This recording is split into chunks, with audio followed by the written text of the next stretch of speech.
Thank you. Can't find the meter, so I didn't know what was happening. Yeah.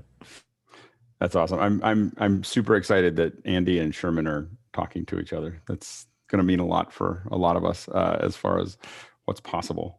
So it's because Anyway, Jason. Well, I can't really show what I'm working on because it's on a different machine, but I can at least give you a sense of it. I bought a keyboard, or at least it appears to as a keyboard, but it's a stomp box. It's basically three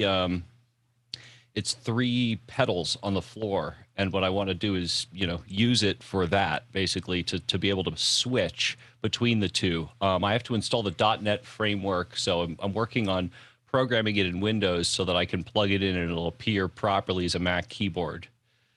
So yeah, that's my hang up.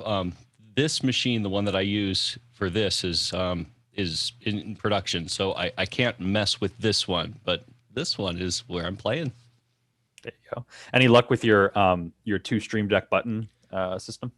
I think it might be a limitation, either that or I don't have the delays right. Because you have to do a while this is down, do this. And I haven't quite figured out how to do that in Companion yet. We're going to attempt, and we'll see if they accept it. We're going to open a pull request to make that easier. To add, basically, we'll add the modifier key support to Companion for Companion. And then we'll see if they take it. But we'll do it, and we'll put it in our instance so you could have that.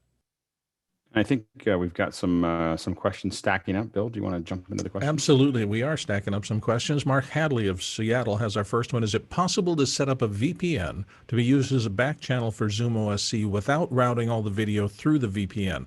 I'm talking about VPNs either at my DMZ or brought up at something like DigitalOcean or AWS. So I'll definitely kick it to the panel when it comes to how you would use a VPN to split off some, but not all. So we encountered this problem too, and the way that I solve this is with our Streamweaver ecosystem that is specifically designed for the transport of protocols like OSC to programs like ZoomOSC, so that you can control them from a central location and have that go out to ZoomOSCs out in the field to do the modifications out there. If you don't want to use the chat back channel, which there's a lot of reasons, I can certainly understand why you wouldn't want to do that. Anyone with more networking or AWS experience want to jump on to how you would split the AV contribution from the OSC contribution? Might be something we have to keep thinking about. Yeah, but I would. So yeah, that's what Streamweaver is for. Yeah. Next question. Moving on to John Preto of Las Vegas. John says, I noticed that Tony Robbins feeds a Zoom call into Unreal Engine and was zooming participants forward. Do you think they were doing that part of it manually? I think they are. Like right now, I think that's an operator that is driving things that are getting pulled up. I don't think that they're doing that automatically right now, based on the samples that I saw. But they could absolutely. Has anyone tried? I feel like you could probably do some of this with an old Kinect. Like a Kinect could be a really interesting thing to track someone's position and location. Go ahead, Sherman. Oh no, that's what Sherman's learning the panel. You get a hand anywhere near looking like it's up, and we'll call on you. All right, next question.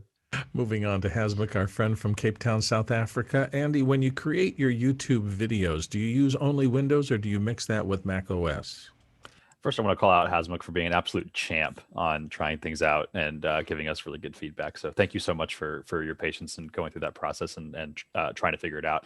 When I create my videos, I usually use Windows. I've done a couple of things with Mac OS, but I always try to test it in Mac OS before I push out the video. And if there's any qualifications that I need to make about how it would work in the Mac, I do try to call those out.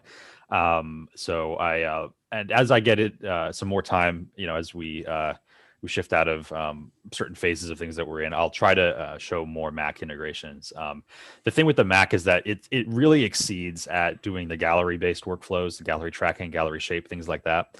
So that's what I'm trying to get into this week in our trainings and what we're going to talk about. So that'll be when the Mac really has a reason for it to be the primary use.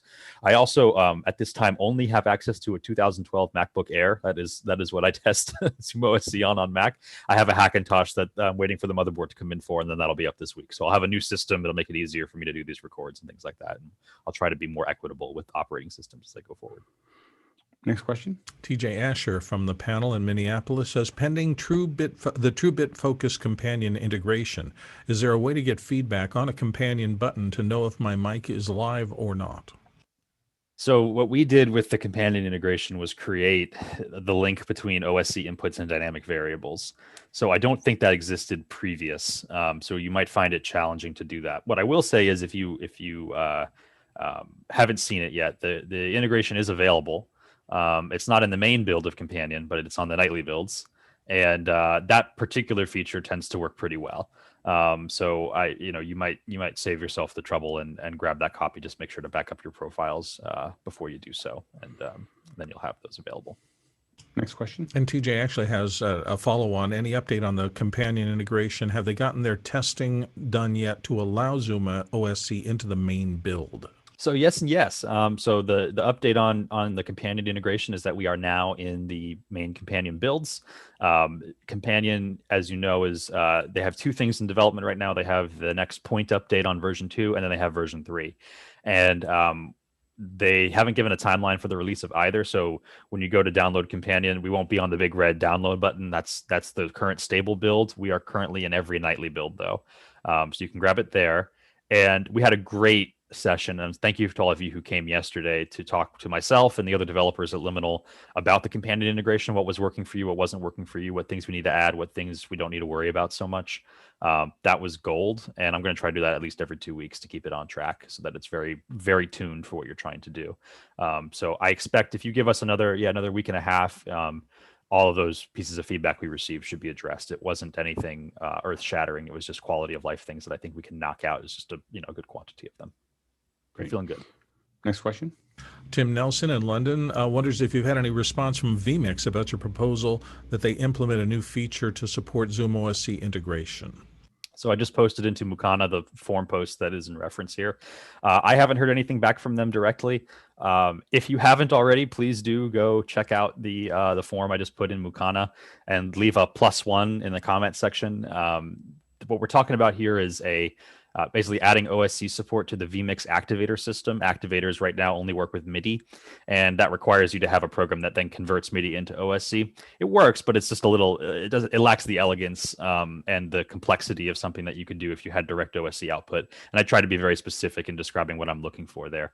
The other thing I'll say about the vMix integration is that it's what I've proposed is good when you have, when you're trying to think about just vMix by itself and ZoomOSC together. But if you have a controller, if you have some sort of control surface like a companion that can go to both, that could be a great workaround as well. You get all the functionality that I had described, plus the additional benefits of having a control surface, in hardware. And then you just send vMix a command and ZoomOSC a command, and you can get the same net result. So just something to consider.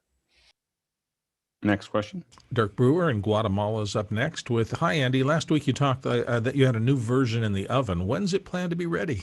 And he specifies both Windows and Mac. It's out. So version 4.0.3 went out on Monday, and then 4.0.35 on Windows came out on Wednesday or Thursday. This was, so typically for us, even number updates are like quality of life, and odd number updates are additional OSC commands. I don't know how religiously we're going to follow that moving forward, but so this was a big update that added a bunch of interfaces for sharing and a bunch of just other small things that the community had requested from office hours, things like gallery view pagination controls, things like that. So definitely go check out 403 and 4035. 4035 has the fix for those of you who mentioned that you were having some strange crashes on some computers but not others, and it was a low-level Windows issue that we patched. So if you hadn't been able to launch ZoomOSC previously, you can go check that out, and that should resolve the trouble for you. So it was a nice update. It had quite a few new, I think it was like over a dozen new commands that you can call, all for sharing and optimizing for video, mirroring video, HD video, that kind of stuff. That's great. Next question.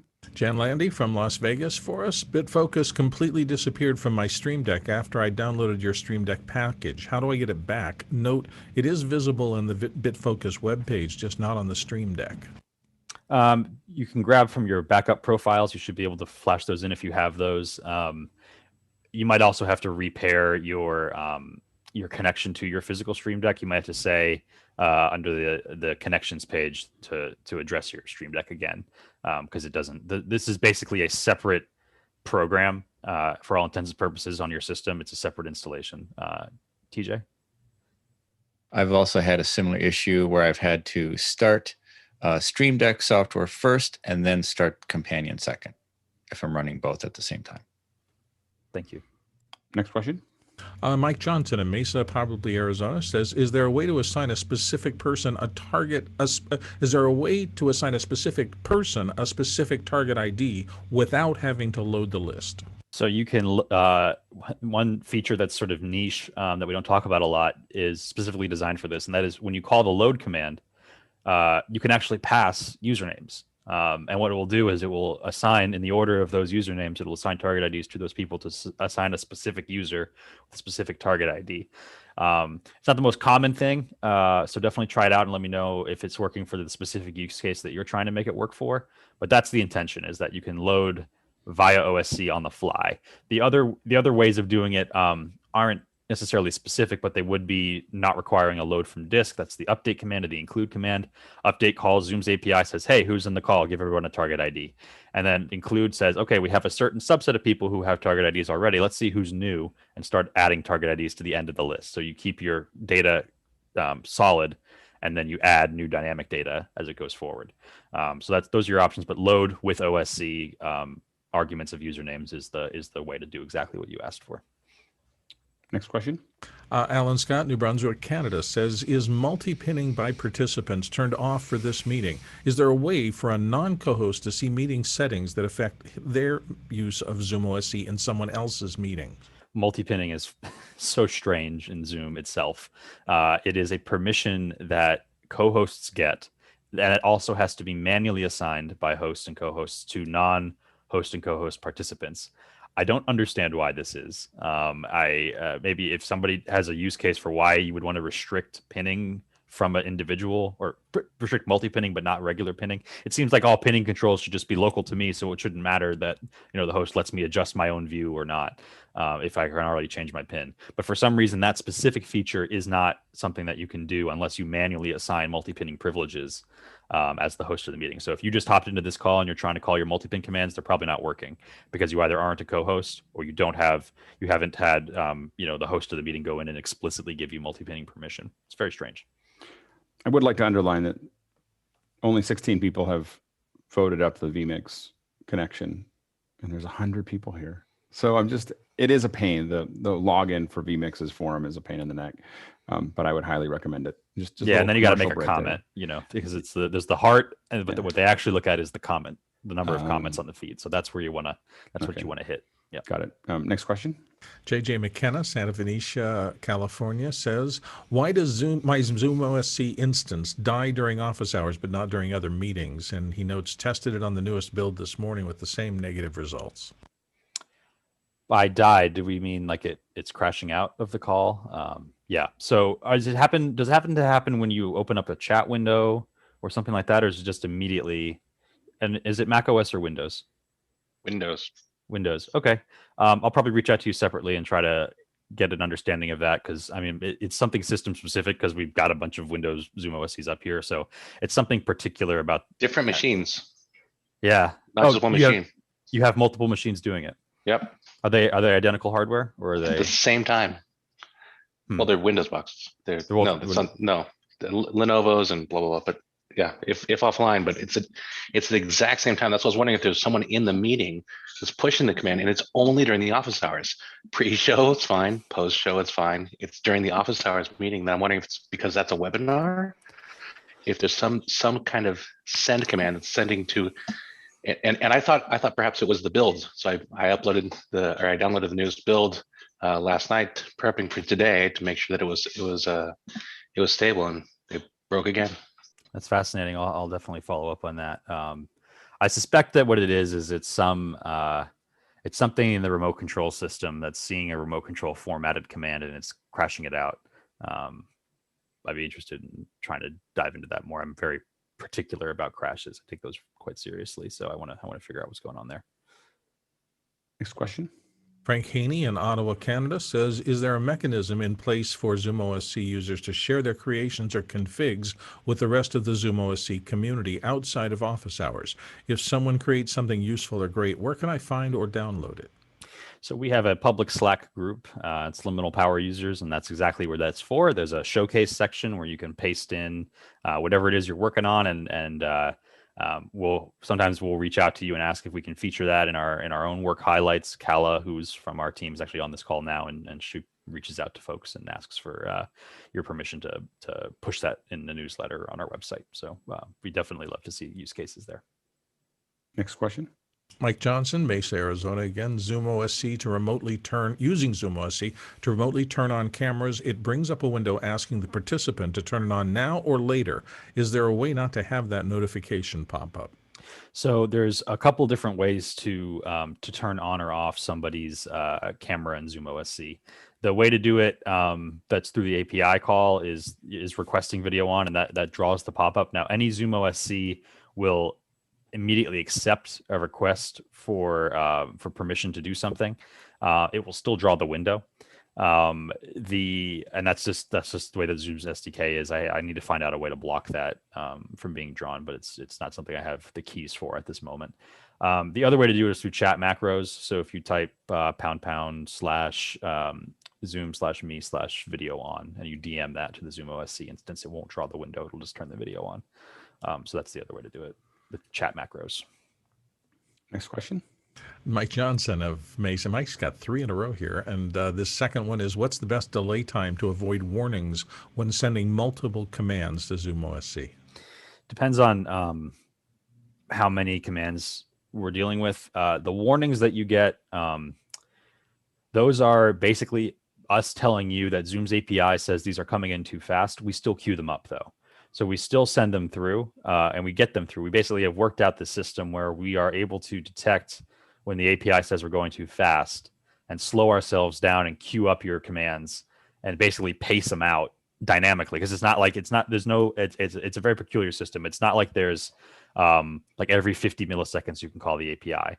You can do 5 calls within 5 milliseconds, but then that 6th call needs to be 100 milliseconds after those 5, but only if it's got a 2-minute timeout from when you sent them before. So there's all this logic that's involved in when you can call the API, and we did all of it for you. So if you see a warning, it just means that, hey, that command might not hit exactly when you think it's going to hit because Zoom's API is being fussy about how many commands you're sending.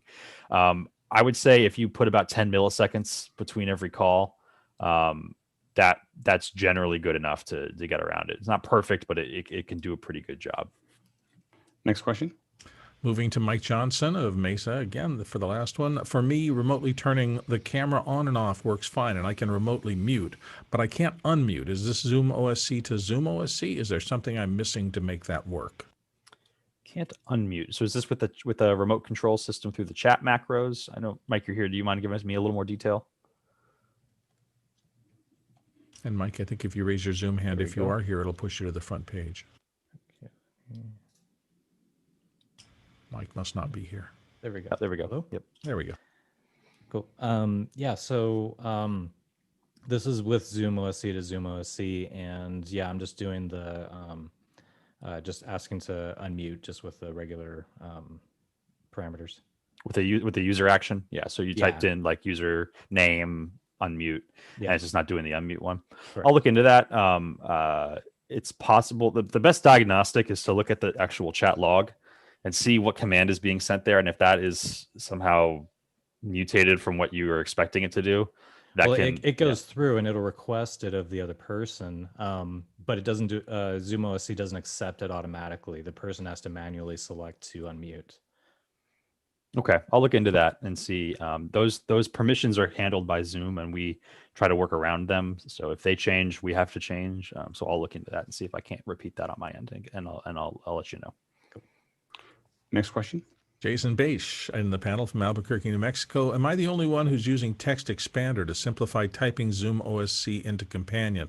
I found it helps reinforce the syntax. Do you want to show us that, Jason? That'd be helpful. I wish I could. I mean, Text Expander is pretty self-explanatory, and for those of us who are on Mac, you essentially it's like it's like keyboard Maestro, I think is one equivalent. But basically, anywhere that you have a cursor, you can type a unique string. So generally, I double the first letter. So if I want to unpin all, UUNPIN, and it will just whoop, go right out, and it just helps me build buttons more quickly, and it avoids typos. Now you can also incorporate things like variables. So if I wanted to put a number in there, if I wanted to load in a list, it basically is just quick and expandable boilerplate macros, and it's kind of it has been my godsend forever. Like I use it to generate whole contracts, to give you an idea of how flexible this is. If you want to try it, Andy, it works on Windows. It has a web-based version, and it's pretty awesome. I mean, it's stable as all get out, and it works on mobile devices. Anyway, it's because programming for me has always been a wrestle with syntax, and yours is very clear, but again, it's still foreign, like I'm still new to it. So yeah, I use it to build things out just because it's faster. I just don't want to have to think about the syntax. No, that's great. Yeah, no, I definitely will check that out. One of the things that we're thinking about doing is having a little interactive web page on our website where you can kind of like autocomplete your commands, where you start typing and then you slash and then you see a drop down of all the other things that you can do, and then you can click that and then you pick the next one, kind of like a Visual Studio style autocomplete. That'll take some lifting for us to actually build and to make it refer to the most current API at all times.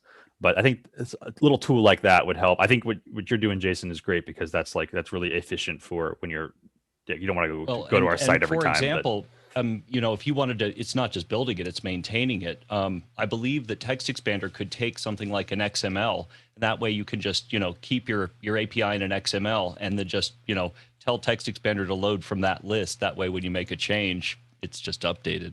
Yeah, that's what we want to do, is basically create this basically a wiki, but it's basically like 15 different skins on top of this XML that lives on our website.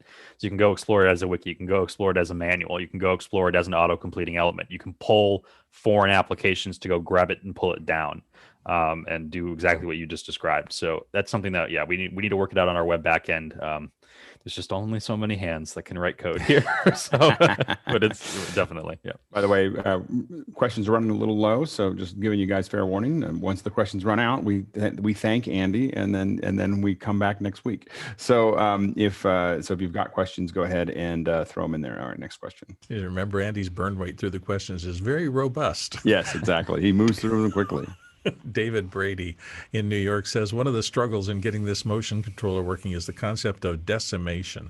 Do you have any idea what a comfortable value might be between 0 and 300 milliseconds? And he notes, I'm guessing this is some sort of resolution the tracker works at. Oh, yeah, I used to encounter this when I worked. So I in a previous life worked on Intel RealSense pretty religiously, which is similar to what you're doing. Unfortunately, the best advice I can give you is guess and check when it comes to that. We're talking about a piece of hardware here that, while it was well documented, is quite old, and it was before the time when this really got standardized through libraries and things like that. So I think that would be my best advice to you, unfortunately, is to spend 20 minutes and just try them all and see what works. And for those listening, generally what decimation means is that I'm subsampling. I'm going to drop the sample rate down. So if I have a raw sample rate and I want to approximate the inputs, instead of keeping all that data, if you have too much. So what we use decimation for in 3D, of course, I get a scan and I've got way too many polygons, and I need to reduce the number of those down to a much lower number so that I can actually work with it. That's decimation, and the process of figuring out how to do that. And so in this, I'm assuming, David, this is data rate. So I've got a high data rate. All of it will have two problems. One is it could have spikes and inaccuracies that are in there, as well as just being too much data to deal with. Do you think it's the inaccuracies that are a problem, or the too much data? I think it might be the too much data, because it'll just flap too much depending on where my hand is in position to everything. And that's why I'm not ready for this week. Well, and so one of the things to think about is that when you decimate data, if you don't first get rid of anomalies, it can cause massive shifts in your data rate, your data coming in. So I don't know enough about yours. I just know about general data.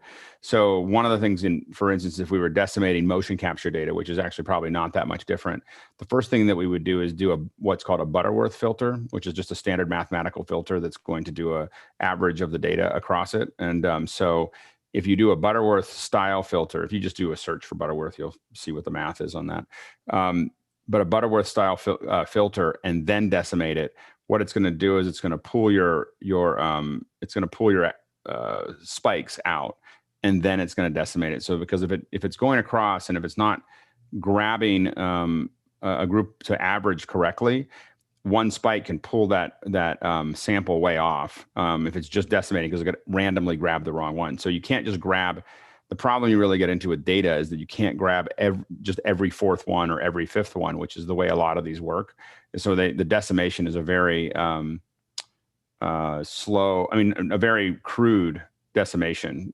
So what it needs to do is first, as it decimates, it needs to go through and get a true average of what, if it's grabbing 5, if it's going every fifth, it has to average all of those together, before it does that decimation. And it may not be doing that. It may just be going across and going, I'm just grabbing every fifth one. And that would be much faster, but it'll also create anomalies like it not knowing where you're at. Okay, thank you very much. The other thing, David, that I sometimes do with this is what Alex said is really good for the data stream. I think in your specific example, what you might do is say, when I have a success candidate, increase my sample rate dramatically around that success candidate and figure out if it's a true success or an extraneous success. If it's just one frame that has a hand up, throw it out. If it's the next 10 frames still report that the hand is up, keep it. That kind of thing.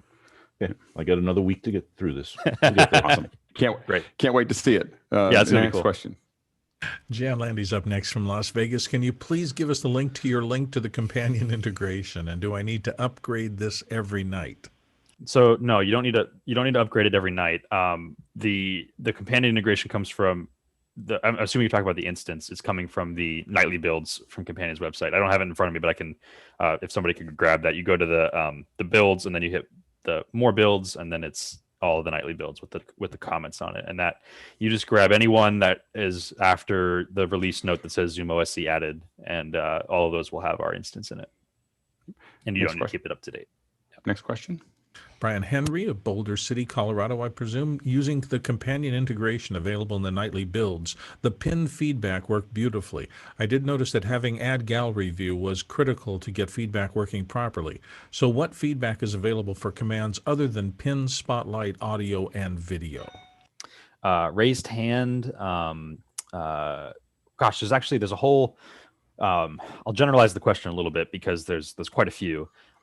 If you're looking to see what dynamic and instance variables, as well as what commands are available to you, there's a question mark next to every instance inside of Companion. When you hit that, it opens up the help text, and our help text describes every dynamic variable and every instance variable, as well as every command that you can send with a button. Then the other way that you can figure out what the status of your variables are is if you go to edit the instance, at the bottom, it will actually give you the values of every variable in that instance.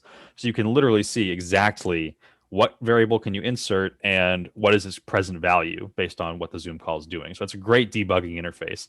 But yeah, you should be able to do quite a bit, whether it's building entire pages that just represent the gallery view, or pages for target IDs, or whether it's you want to have the background color highlight when they raise their hand, and then the foreground text change a color when it's like, I don't know, like a user role or something like that. Would give you role feedback and things like that. So quite a few different things that you can mix and match in there, and it's all in that page in the help text. Next question. Craig K. in Toronto says, in Companion ZoomOSC instance, how do I set a button to show when anyone has raised a hand? I'm building a button to light up when the hand is raised, and clicking the button will clear all raised hands. I have a YouTube video on this. I will find the link for that. But what I did in the video is I created a couple of target IDs. And so when I log into the Zoom call, the first, I think 4 people show up on those keys, their names. And then the color of the key will turn between yellow and black based on when their hand is raised and when their hand is lowered. And I show you how to do that so you're going to use dynamic variables to get the name on the key, and then you're going to use instance feedback to show the color of the key when the hand is raised or lowered. And then you would, to clear all with raised hands, that's an action. So you create an action button that just lowers all raised hands, and that's valid if you're a host or a co-host. Next question. Starting with an apology to Boulder City, Nevada. Sorry about that, guys. Jan Landy in Las Vegas says, are you going to add a check for update in the menu bar of ZoomOSC? If not, what is the best way for me to know when there is an update? Oh, and by the way, you were right about how to get back Companion on my Stream Deck. So, hooray! The success already. There we go. So it's probably not in the top carousel yet. It might be though. But under the help page, there should be the option to check for updates. But we might not have added that yet. I know that was a kind of a late breaking request from me to Richard. On Windows, you actually, there's a page on the settings page, and it tells you my version and the latest version. And you click on the latest version, it'll link you to our downloads page, and you can grab the latest copy there. Is it not on so Jen, is it not on the help carousel? No, it's under help now, but I didn't see it. No, and I have to tell you, clear. Today is the first day I was actually able to use ZoomOSC, and it blew my mind that when I hit the buttons on my Stream Deck, I was able to change the speaker view to the gallery view. Yeah, I can't wait to start programming more. That's cool. Great. That's great. I'm happy to hear that, Jan. I'm glad it's working out for you. Great. Next question. Ed Rubin of Oakland, California is up next with, are older versions of ZoomOSC still available? Yes. So you can get them when you go to liminalit.com/ZoomOSC-downloads. We have an archive of all of our downloads from version 3 onward. And you can see the documentation for those builds alongside of actually grabbing the release. So you can there are some particular workflows for which it's still convenient to use ZoomOSC 3.2.1. The reason for that, there's sort of twofold. Zoom introduced some weird SDK behaviors that we had to disable in version 4. So there are very few, but there are a couple of oddities. And the other thing is that the Zoom SDK build used to be a lot simpler when it came to like what people could and couldn't do on screen. So like raising hand doesn't change the gallery order, and things like that. And if you're doing like, I don't know, like video wall build outs, and you want to use Windows or something like that, and you want to have a more reliable gallery tracking experience, there's fewer, you can't drag to rearrange or anything like that. And the host changing the arrangement doesn't affect you. And so it's just, because it's older, it's basically stepping back in time to an older, simpler Zoom that sometimes is a little easier to understand. So there's some workflows that make that valid. So we'll continue to support legacy builds. Next question. Mark Hadley, Seattle. Are there commas in the ZoomOSC syntax? I have some problems getting the Zoom join meeting to work. Also on join meeting, is there a second password that can be added? On the office hour pre-shows, there is a second password. I'm not familiar with second passwords. There's no commas in the OSC syntax.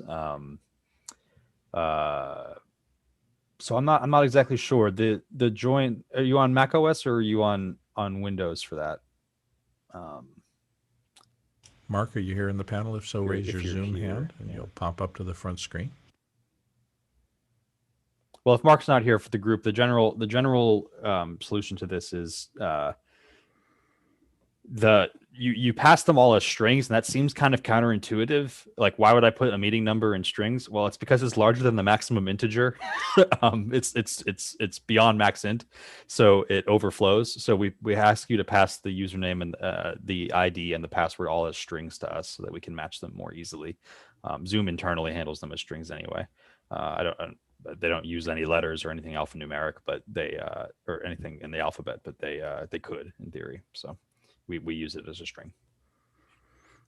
Next question. Ward Cameron in beautiful Banff, Alberta, Canada. Will you be adding right-click access on the meeting login screen to make it easier to paste meeting IDs and passwords? I don't have control of that screen. I have the ability to remove stuff from it, but adding logical things to it is a little bit of a challenge. This is like, again, every time I see something like this, I have this urge to just rip apart all of Zoom and rebuild it myself with a totally customized UI designed specifically for production. I just don't have the time. But those are the little quality of life things, like when you click in the first box and it hops to the second box and that kind of stuff. Those are all Zoom UI bugs that I am just completely locked out of fixing, and I would happily fix them. But it's just the only way for me to do it is to build a Zoom custom UI app, and then I have to rebuild the entire UI myself. Hey, we'll all get together and do your grocery shopping for a week. Give you time to do that. There we go. Well, a little DoorDash and we're set. All right. Next question. Christopher Tusson, I guess. Santa Ana, California. Is there documentation explaining the different types of errors you see in the sidecar? I wish so. They come right from Zoom, and they're poorly documented on Zoom's end. So what I can say though is if you reach out, you either can hit us in Slack or send an email to info@liminalet.com. We will try to figure out what that error code is. Very few error codes in the app actually come from us. They're usually us reporting what the API error is. And those are operating system specific, those are region specific, and they are usually not documented. So it's usually me emailing somebody at Zoom support and saying, what is this? Why did this happen? And how do we fix it? So we'll do that for you. You just have to let us know what kind of error code you're getting, because we don't even know what the possible codes are. So it'll be helpful for us to see them. Next question. Jan Landy is back from Vegas. I have watched your video on how to pull out your meeting ID so that I can log onto the meeting using OSC. Have you ever thought about writing a macro that will pull the info and enter it into OSC automatically? Yeah, as part of an effort to reduce friction, I probably will add a place that you can just paste the URL and it'll parse it out for you. The only reason I didn't is because we have deep linking support, but I'm realizing that so many people use the Chrome browser, and it just Chrome and app selection via deep links just don't play nice. And sure, well, we'll bite the bullet on that one, and we'll create a little parser for it, and I'll figure out how to get that in. Jim. It would seem really simple because the code is always the same. So all you have to do is figure out how to pull it out. And then instead of having to put my mouse on the cursor and then you move it around and then copy and paste it, it would be a lot easier if somebody was smarter than me that just wrote a macro and then it just does it automatically. So you could just copy and paste the individual number. Yeah, you're totally right. I mean, it's not hard to do from a text processing perspective. The problem is a Zoom UI perspective. It makes it hard for me to be able to populate and grab into that, but I think it can be done. I just need some time to look at it. Please don't let this go to your head, Andy, but now that I'm using your app, I can't stand the fact that I have to use the Zoom app. So I just want to use your app, but I want to make it as easy as possible for me. And we want it to be, people reach out to us too about general Zoom SDK advice. And I basically say, don't deploy it for end users, because there's so much friction in the login process that we had to manually reconstruct. And the fact that we don't have two-factor and SSO is literally killing me. So it's a regular request of Zoom that they make this easier to do, because it's too much friction for the end user. Next question. Nate Hill, Salt Lake City, Utah, says, Sherman, can you describe Universe Show Control for someone that's not familiar with how it works? How is it conventionally used? Yeah, I might as well go full screen with that interface there. So this is the full screen interface currently, select show mode. I'm going to click edit mode here, and so it goes into more of the building interface. So really it's meant to be a software that you can, just like Companion, send commands to multiple sets of devices, and also take in commands such as DMX, translate them to another device, like DMX channel this, triggers this on an ATEM when it gets a certain message. They came from a media server background, so it was definitely pretty heavy on playback systems such as D3s, watch out, media servers type stuff like that. But they've integrated lights, cameras, projectors, remote control of Keynote, PowerPoint, tons of things like that. So it really is just a place to say, I need to control a whole wide variety of gear and put all the controls in one interface and build them out for a client. And when you're in a show mode here, you can actually use this in a web GUI as well, or assign certain buttons to a Stream Deck. So for instance here, all the same buttons are on this Stream Deck. So right here, I've got volume control, puts 7 dB higher or lower when I go up and down on an instance, and can do multiple pages. So there's the icons for each of the toggle of the mics and tally of those. So just show control, really what it's for. How do you compare it to Companion? Is it like the Companion on steroids, or Companion on steroids? Parallel. Yeah, Companion on steroids. I really like that the buttons are much more flexible. For instance, when I bring a button and make it onto a stage, I can apply it to multiple Stream Decks at different positions. Companion is kind of like you're building for a Stream Deck, and here's page 1, and here's how it looks. Universe, you can actually plug in. I've had up to 5 Stream Decks on one system before, and I can make every Stream Deck its own custom pages of layouts and things, but they're actually referencing the same exact button. So you build a button once that does a toggle for this, and then each of the Stream Decks could toggle that user or see the toggle state of that single button. And all of those Stream Decks are connected to the same computer? Yep, via USB to the same computer. So, yeah, it's fairly simple. It's really Companion on steroids, and or if you had like a conference showroom that you were using a Crestron in, I would almost see that it could replace Crestron. I wouldn't say it's as robust as Crestron, because that's just a whole ecosystem of things. But if you had, for instance, a small art theater installation that had the fire up button that did a script of 30 commands of turn on projector this and start this, that, you could do all those type of controls in there. And basically go into a full screen kiosk mode. It's Windows only. It's highly based on .NET. So the question of can it go somewhere else is not really. But you could run it on a Windows Nook and then have other systems on the web browser view to actually hit all the buttons. So you could do like a tablet mounted on a wall interface type thing. Have you tried to integrate it with like a BSS 806? Not completely familiar with that, so no. That's an audio device, isn't it? Or... Yeah, we can jump. We'll jump into that. Oh, I've over the course of using this app for about 4 years. I originally had a client that was like, "We use this," and they bought it for me because I needed it for a show. And then I instantly was like, "Oh wow!" Opens tons of doors. In that 4 years or so, I've requested probably 5 or 6 different integrations there for like Aja Kumo routers, Barco, Spider. I've worked with them on integrating some of those items there, and they're normally very open to it, which is why when I saw ZoomOSC and started diving in and saw the Companion route, my light bulb went, oh, Universe is going to be way more powerful. Built out what I could with the generic thing, and then that turned into the let's add 10% more and make it really integrate and work well. So if you had a BSS request, I'm sure they would be open to it, Alex. So especially Tucker suggested I look at BSS 806, and I was at a facility yesterday that they just had it. And so they opened up Audio Architect, which is basically a nodal compositor for audio. Like it just, I want to add this and I want to do all, but you just drag it. It's like, and so you can drag all the stuff in, and then they have their own interface design, so you can click on things. But of course, it's literally all the routing for this entire facility, all the routing, how you switch from different modes and everything else are all driven out of this piece of hardware. And what I was immediately left with is, oh my gosh, if I can figure out a way to tie this into ZoomOSC, you're tying all the audio in a huge facility into like what's happening, or being able to tie it back. So I hit buttons that are sending stuff back. Would you mostly be looking to just basically change preset? Like here's show A, show B preset, or toggle?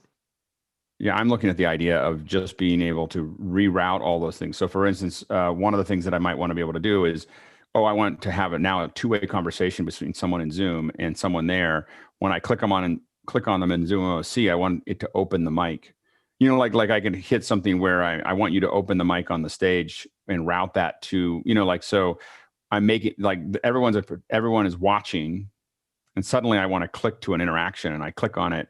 And what I want to do is I want to select that person, put them on the big screen, put their name somewhere that I can see it from a distance, and turn on the mic, the mic that they need to use, or some version of that, possibly even routing a mix minus and everything else into that. So it's all just it all just happens, really quickly when on a touch button. And right now it feels like I would have to use both. And also with Universe, the more I look at what you're doing with it, I was like, I don't know if I need the interface from the 806, if I could do it the front facing interface, I could build all the wiring and then have it. And I'm new to it, so my brain is still yeah, you could definitely, they've got them. decision logics and variables in there. And then that's the way that I'm able to do that list and select from a list and set a variable in the program that then a dozen buttons are using as the way to set that action.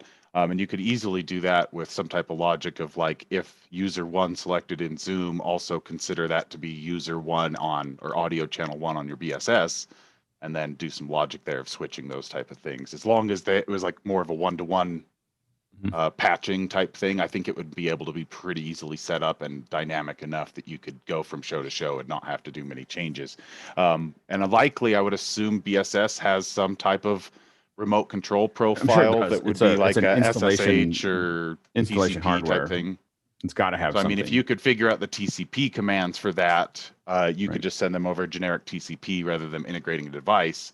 But of course, a device integration is a little more rock solid and has the built-in variables rather than you having to go through code every single button as it goes. Right. Anyway, well, next question. Next question came in from L. Armstrong in Denver and confused me at first because I read it as written. For doing theater, will there be a rental incense available? That didn't make any sense. Then I finally realized it was rental license. Not only does it ZoomOSC, but you get incense out of it. I mean, the question is, are you doing Nag Champa or you're doing, you have to do something else? You have to decide Are you a which sandalwood one. shop? Are you Yeah, exactly. patchouli shop? It matters. Anyway, for doing theater, will there be a rental license available? 25 to 30 for a few weeks. So we're rolling out, as you've seen, we're rolling out additional licensing options as the weeks go on. I didn't want to bomb everybody with a million different license options. And what we've done is we've basically looked at, okay, what are people requesting license wise? And then how do we make that work for us? So, we started out with $35 a month for the Pro. Then we introduced a an annual option, which came out this past week.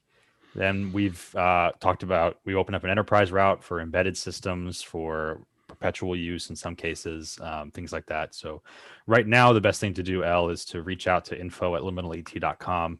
And when we can talk about your use case. And, I've shown a couple of uses of office hours, like the management portal that we give enterprise users where you can log in, you can manage all your ZoomOSC instances from the cloud and that kind of stuff. And I don't know that you, for theater production, need all of that. Maybe there's a way we can find the right percentage of, those features to rental license to time period. And we can try to talk about that. And then as the requests for this kind of come in, it'll become clear to me what are people looking for when they get a temporary license? Are they looking for 30 plus instances, in which case we would consider that like a large volume kind of deal? Or are we looking at, a theater production that needs, one for every talent, or we're talking about embedded systems, that kind of stuff. So once I have a better understanding of that, I'll know how to tailor it. I don't want to come out the door with 50 million ways to license the product and then lose the specificity we need to make a clear lineage of things. But for now, email info@liminalet.com. We'll help you out. Next question. Mark Hadley in Seattle says, it seems the ability to send text to the OS in BitFocus Companion requires extra sauce. How are people doing this? For example, I want to hit a key on the Stream Deck and have, quote, all work and no play makes Jack a dull boy entered into Windows. This was a fun one this week. We looked at why Companion is having trouble with words with spaces in them, and it has to do with a couple of different things. The main one is the quote character. When you enter it from macOS into Companion, is actually not the standard quote character. It's these macOS smart quotes that will change themselves from like the forward facing to the backward facing, depending on if they have a pair. And this is a Companion problem. This is something that we can't even get the string formatted correctly from them because they're not sanitizing the input properly. So the best thing to do, I think, is to type that out in a regular text pad and disable smart quotes, and then copy paste it into Companion once you're done. Because if you just type it in Companion, it's gonna format the quotes in a way that isn't OSC compliant, and then ZoomOSC is like, this is just gibberish. This isn't even an OSC packet. I don't know what to do with this. So that would be my suggestion. Write it out in an external software and then bring it into Companion after you're done.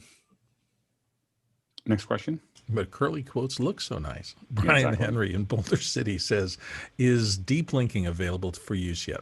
It is on Mac OS only at the time, but the way that it works is you use a browser like Firefox that actually has the ability to manage which application is opened by a deep link. And then when you open the link from your email, it'll say, what application would you like to open this in, Zoom or ZoomOSC? You hit ZoomOSC and it launches you into the meeting with a link. So it's just because Chrome doesn't have this ability to select an app.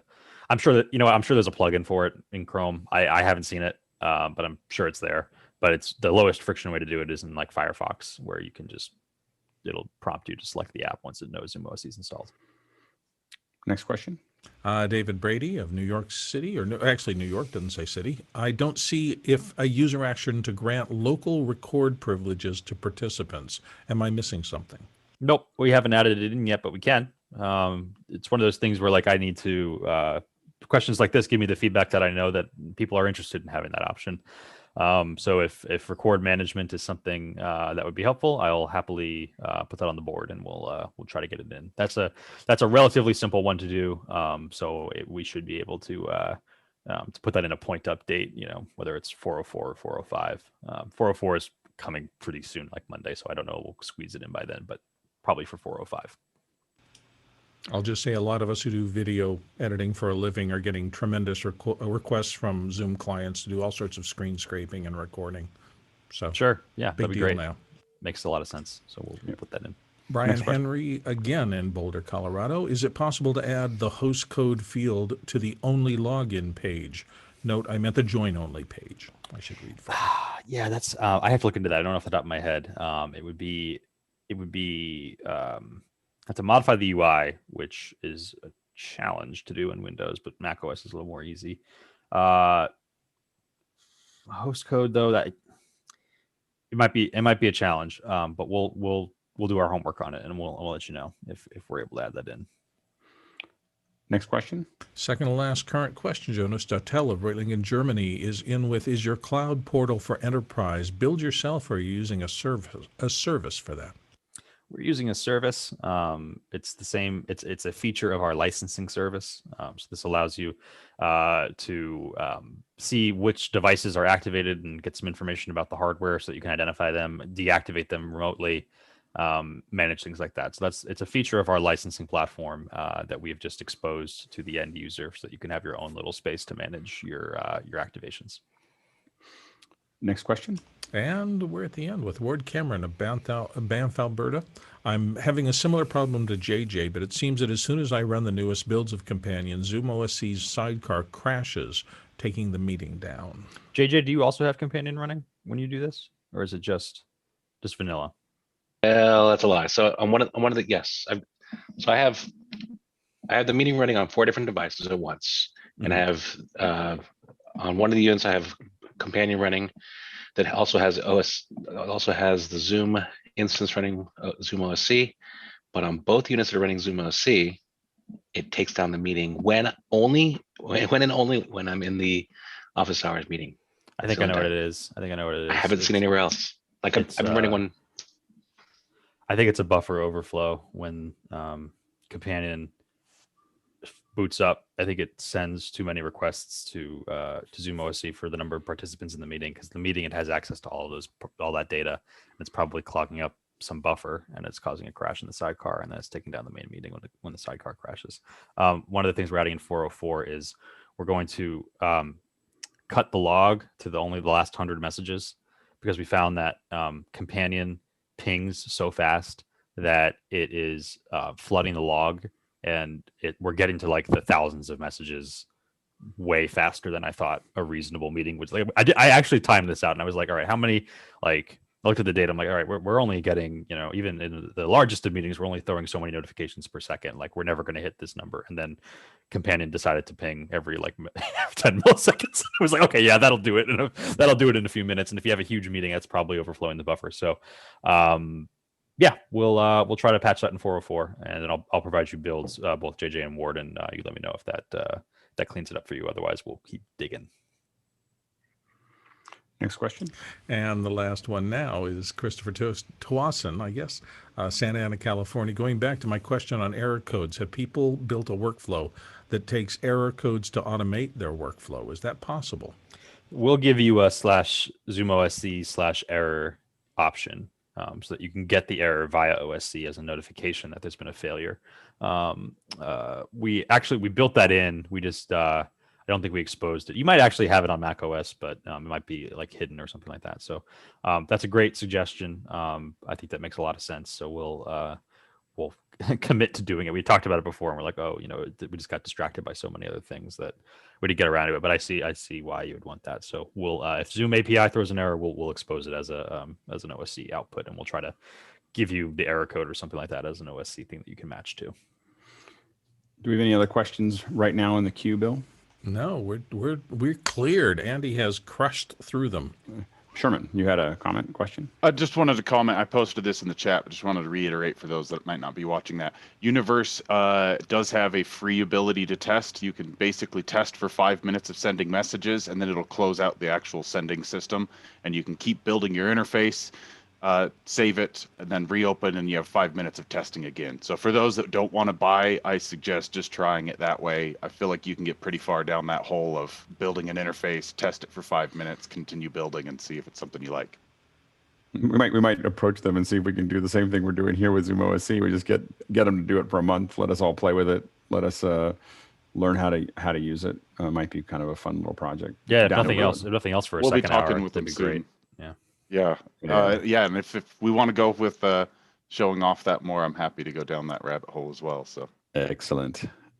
We might come back to you right now, but let's. Andy, did you have anything you wanted to show us today? I just want to talk about the last. So this is the last week that we're entering into of the training, and the subject is going to be about external integrations. So we've had some questions come in about like video processing and how did you do that installation, or how did you do this other thing? And what I'm going to try to do is link you to resources. Most of them are open source. So this is going to be the same thing we did this past week, where if you are still trying to get your integration built, you have this additional week to try to do certain objectives that we'll set for you, like making sure that you can at least pin people and spotlight people from the app you want to use, and we'll give you additional resources to firm that up. For those of you who are ready to move forward, who had a good week using remote control and things like that, and are ready to move on for something new, we're talking about GLSL shaders, and that is how we can dynamically get ISO feeds out of the gallery view at the resolution of the gallery view. For many applications, that's sufficient.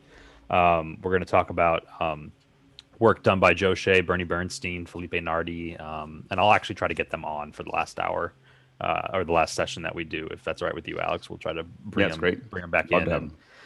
The big thing I'm going to ask for the last week is I would love for our last session to be majority showcase. I'd love for people to say, okay, we've had the past month. What did we make? How did we do? No matter, and it doesn't have to be like, I say showcase, but it doesn't have to be, the most amazing thing in the world. Just something to look at so that we can see the variety, of use cases and help each other understand what everybody else is doing. So I'd really ask in this last week that you try to have something, again, doesn't have to be amazing, but just something to show, just something so we can, that we can look at and talk about and give you advice too, if you need it. I'd love to see and I know some of you are using it in production too, so I'd love to see those case studies back. I know Victor uses it for SaxJam to automate the QLab list, and I'd love to see that. And I'd love to see, what other things. And I know Andy Dolph used it for a town hall, and I'd love to see just what was that back end, break it down and just kind of get a sense of that. So we'll try to get everybody to the point where they can have that for next Saturday. And then for those who are looking for some more advanced stuff to do, we'll look at open source repos that have extended ZoomOSC's functionality in other spaces. And then we'll bring those people in so that you can get access to them in the last session. Excellent. Sherman, did you want to show anything else, or you said you had a little more time? A little more to show. You're good? Yep. No, just happy to show more if there's more. I mean, there's definitely another rabbit hole of universe, but nothing specifically I was looking to show. But if somebody has questions, let's think about a second hour with universe and have you come on and show some of the stuff you're doing. So we'll just do it. We'll work on that in the next couple of weeks. So we'll have you come on and just show universe. We'll see if the folks from universe want to show up. I mean, I know it's a time shift for them, and we'll figure out what they can do. But having you come on would be a lot of fun. Just kind of dedicate it to universe would be a good thing, because I've been looking through it and going, oh, this is kind of. I'm excited about Companion, but I felt like from the way my mind works, that universe makes more sense for me. So same with me here. It just seems to be a little bit more more robust and have a little bit more in there. Companion is best open source tool, and for people to get it diving into beginning of centralizing show control, it's a great tool. It's nothing's better than getting in for free, and the amount of developers that are focusing on that are great. But sometimes having a singular developer base actually makes a cleaner product. There's the open source and cohesive world of a single development. Yeah, that, I mean, amen to that, right? That's our thinking with ZoomOSC as well. That like there was a time where we were really strongly debating, like, do we just open source this? But we feel like we have a vision for it and a direction we want to take it, and by making it free but managed by us, that I think that helps us drive it in the way that we want to take it. We did get one more late question in. L. Armstrong in Denver asked, will Force Host be exposed in ZoomOSC? I'll put it on the project board and we'll see if we can make that happen. Great. Well, we have one more week to get this all figured out. So I want to thank Andy. Thank you, Andy, for showing up. This is amazing. Like, I haven't shown very much. I haven't been very productive, but my head has gotten around it. Like the thing is that now I'm thinking about like, oh, I can put this in. I think that's the case for some folks here, that I'm now like, it's starting to figure out like, oh, I could do this and I can do this. Oh, ZoomOSC can do that. And that's usually for me where it starts, is that it's less of, it's more of me just kind of assimilating where I will fit it into a pipeline. So it's been these Saturdays have been invaluable, and so I'm excited to have one more Saturday with you, Andy. I'm sure that you'll still be around, but I'm not going anywhere. You can't get rid of me if you try. It's so. But thank you for the generosity of giving everybody access, and the videos are amazing, and we just really appreciate what you're doing. So thanks so much. No problem at all. And let me know too, as we continue into the last week, if there's videos that I can make that will help explain specific topics, I'm more than willing to make them. I just need to know what is the helpful info. So we put out last week. I think I'm going to do this week. I'm going to break down the office hours controller that I made and just show you like how that works, and maybe that'll give some specific. I know people really want examples of things. So do that. We put out some Streamweaver videos last week. We put out a couple other things that should help just understand remote control and things like that. So let me know, and I'll try to get them done. That's awesome. Thanks. And we're going to now jump into the post show. So if anyone wants to go, just jump into that link. We're going to pop over there. See everybody. Bye-bye.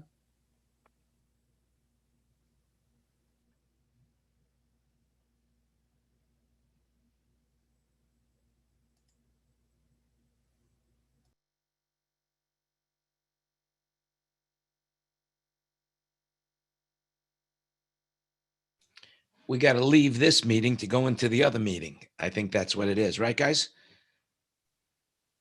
How do we find out how to join the other meeting? Oh, I'll send you the link. I have it. So it's in the newsletter. It's in the invitation. It's also in the chat. And it's at the bottom of the email. Yeah. Just got to find it. It's in the chat too. In the chat too, I think. Yeah. Yeah, there it is. Yeah. Here, I'll throw it in Mukana. Thank you.